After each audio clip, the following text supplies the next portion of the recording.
ನಮಸ್ತೆ ವೀಕ್ಷಕರೇ, ಅಜಿಟೆಕ್ ಕನ್ನಡ ಯೂಟ್ಯೂಬ್ ಚಾನಲ್ಗೆ ಸ್ವಾಗತ.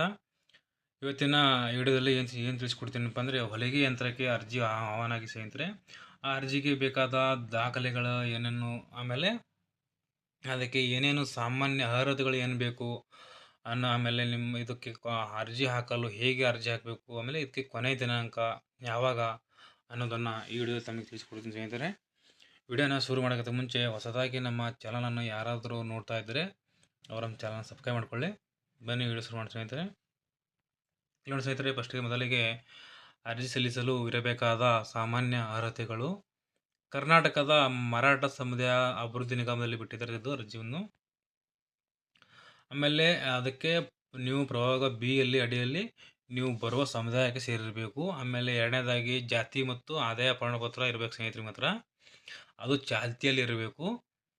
ಆಮೇಲೆ ಅರ್ಜಿದಾರರು ಕರ್ನಾಟಕ ರಾಜ್ಯದವರಾಗಿರಬೇಕು. ಆಮೇಲೆ ಕಾಯಂ ವಿಳಾಸ ಕರ್ನಾಟಕ ರಾಜ್ಯದಲ್ಲಿ ಇರಬೇಕಂದ್ರೆ ನಿಮ್ಮ ಆಧಾರ್ ಕಾರ್ಡ್ ಹೊಂದಿರಬೇಕು ಸ್ನೇಹಿತರೆ ನೀವು. ಆಮೇಲೆ ಅರ್ಜಿದಾರರ ವಯಸ್ಸು 18ರಿಂದ 18 ವರ್ಷಗಳಿಂದ 55 ವರ್ಷಗಳ ಒಳಗೆ ಇರಬೇಕು. ಆಮೇಲೆ ಒಂದು ಕುಟುಂಬದಲ್ಲಿ ಒಬ್ಬರಿಗೆ ಮಾತ್ರ ಬರುತ್ತದೆ. ಅಂದರೆ ಇವಾಗ ನಿಮ್ಮದು ರೇಷನ್ ಕಾರ್ಡ್ ಇರುತ್ತಲ್ಲ, ಆ ರೇಷನ್ ಕಾರ್ಡಲ್ಲಿ ಎಷ್ಟು ಮೆಂಬರ್ ಇರ್ತಾರಲ್ಲ ಅದರಲ್ಲಿ ಒಬ್ಬರಿಗೆ ಮಾತ್ರ ನೀವು ಅರ್ಜಿ ಸಲ್ಲಿಸಬಹುದು. ಆಮೇಲೆ ನಿಮ್ಮ ಏನಿರುತ್ತಲ್ಲ ನಿಮ್ಮ ಇನ್ಕಮ್ನಲ್ಲಿ ನೀವು ಹಳ್ಳಿದವರಾಗಿದ್ದರೆ 98,000 ಮೀರಿರಬಾರ್ದು ನಿಮ್ಮ ಇನ್ಕಮ್ ಇರುತ್ತಲ್ಲ ಅದರಲ್ಲಿ. ಆಮೇಲೆ ನಗರ ಪ್ರದೇಶದಲ್ಲಿ ಇದ್ದರೆ 1,20,000 ಒಳಗಡೆ ಇರಬೇಕು ನಿಮ್ಮ ಇನ್ಕಮು. ಆಮೇಲೆ ಏಳನೇದಾಗಿ ನೋಡಿ ಸ್ನೇಹಿತರೆ, ಅಂಗವಿಕಲ ಏನು ಮಹಿಳೆಯರು ಇರ್ತಾರಲ್ಲ ಅವರಿಗೆ 5% ಮೀಸಲು ಕೂಡ ಇರುತ್ತೆ. ಆಮೇಲೆ ಯಾರ್ಯಾರಿಗೆ ಎಷ್ಟು ಪರ್ಸೆಂಟ್ ಮೀಸಲಾತಿ ಇರುತ್ತೆ ಅನ್ನೋದನ್ನು ಇಲ್ಲಿ ಕೊಟ್ಟಿದ್ದಾರೆ ನೋಡಿ ಕೆಳಗಡೆ 8ನೇದಲ್ಲಿ. ಆಯ್ಕೆ ಮಾಡುವಾಗ ಮಹಿಳೆಯರಿಗೆ 33% ಆಮೇಲೆ ವಿಕಲಚೇತನರಿಗೆ 5% ಇರುತ್ತೆ ಅವ್ರಿಗೆ ಎಕ್ಸ್ಟ್ರಾ. ಆಮೇಲೆ ತೃತೀಯ ಲಿಂಗದವರಿಗೆ 1% ಅಂತ ಇರುತ್ತೆ. ಆಮೇಲೆ ವಿಶೇಷ ಸೂಚನೆ ನೋಡಿ ಸ್ನೇಹಿತರೆ, ಕೆಳಗಡೆಯಲ್ಲಿ ನೀವು ಅರ್ಜಿ ಎಲ್ಲಿ ಹಾಕ್ಬೋದು ಅಂದರೆ, ನಿಮ್ಮ ಹಳ್ಳಿಗಳಲ್ಲಿ ನಮ್ಮ ಗ್ರಾಮವನ್ನ ಇರುತ್ತಲ್ಲ ನಿಮ್ಮ ಊರಿನಲ್ಲಿ, ನೀವು ಗ್ರಾಮವನ್ನು ಹೋಗಿ ನೀವು ಅರ್ಜಿ ಹಾಕ್ಬೋದು. ಇಲ್ಲಾಂದರೆ ನಿಮ್ಮ ಫೋನಲ್ಲಿ ನಿಮ್ಮ ಸೇವಾ ಸಿಂಧು ಏನಾದರೂ ರಿಜಿಸ್ಟರ್ ಆಗಿದ್ದರೆ ಅದರಲ್ಲಿ ನೀವು ಅರ್ಜಿ ಹಾಕ್ಬೋದು. ಆಮೇಲೆ ಸಿಟಿಯಲ್ಲಿ ನಾವು ಹೋದರೆ ಬೆಂಗಳೂರನ್ನು ಆಮೇಲೆ ಕರ್ನಾಟಕವನ್ನಲ್ಲಿ ನೀವು ಹಾಕ್ಬೋದು ಸ್ನೇಹಿತರೆ.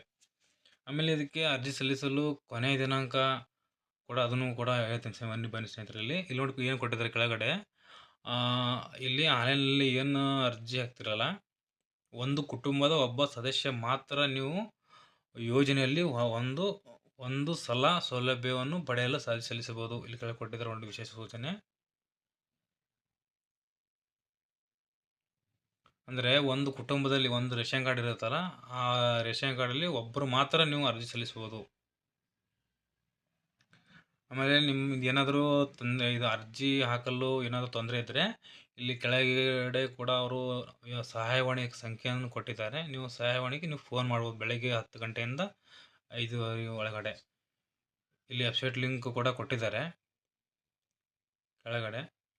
ಈ ಲಿಂಕ್ ಬೇಕಿದ್ರೆ ನನ್ನ ವಿಡಿಯೋ ಕೆಳಗಡೆ ಡಿಸ್ಕ್ರಿಪ್ಷನಲ್ಲಿ ಹಾಕಿರ್ತೀನಿ. ನೋಡಿ ಸ್ನೇಹಿತರೆ, ಇದಕ್ಕೆ ಕೊನೆಯ ದಿನಾಂಕ ಬಂದುಬಿಟ್ಟು ಅಂದರೆ ಡಿಸೆಂಬರ್ 12 ಇದೆ. ಡಿಸೆಂಬರ್ 12ಗೆ ಇದು ಕೊನೆಯ ದಿನಾಂಕ ಇದೆ. ನೀವು ಅಲ್ಲಿವರೆಗೆ ನೀವು ಅರ್ಜಿ ಹಾಕಬಹುದು ಸ್ನೇಹಿತರೆ. ಅಂದರೆ ಕೊನೆಯದಾಗಿ ಅರ್ಜಿ ಲಾಸ್ಟ್ ಡೇಟ್ಗೆ ಹಾಕೋವರೆಗೂ ಬಿಟ್ಟರೆ ಸರ್ವರ್ ಸ್ಲೋ ಇರುತ್ತೆ. ಅದಕ್ಕಾಗಿ ಬೇಗ ಅರ್ಜಿ ಸಲ್ಲಿಸಿ ಸ್ನೇಹಿತರೆ. ಧನ್ಯವಾದಗಳು.